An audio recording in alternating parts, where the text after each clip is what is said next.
কাউনিয়া উপজেলার হারাগাছের চরঞ্চল গ্রামে কিশোর ও যুবকদের পড়াশোনার পাশাপাশি খেলাধুলায় মনোযোগী করতে নাইট সার্কেল ক্রিকেট টুর্নামেন্টের আয়োজন করেছে নাজিরদহ সুপারস্টার স্পোর্টিং ক্লাব। 23 অক্টোবর বৃহস্পতিবার রাতে হারাগাছ ইউনিয়নের চর নাজিরদহ সরকারি প্রাথমিক বিদ্যালয় মাঠে উদ্বোধনী খেলার মধ্য দিয়ে নাইট সার্কেল ক্রিকেট টুর্নামেন্ট শুরু হয়েছে।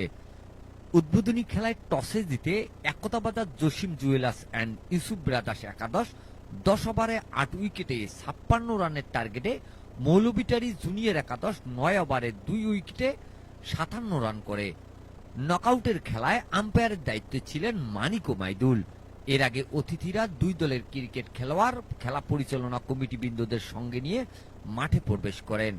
আমন্ত্রিত অতিথি সাইন ল্যাবরেটরি ও ইন্টারন্যাশনাল হসপিটালের পরিচালক জামাল হোসেন এবং বিএনপি হারাগাছ ইউনিয়ন ওয়ার্ড শাখার সভাপতি খলিলুর রহমান ব্যাটিং ও বোলিং করে নাইট সার্কেল ক্রিকেট টুর্নামেন্ট খেলার উদ্বোধন করেন।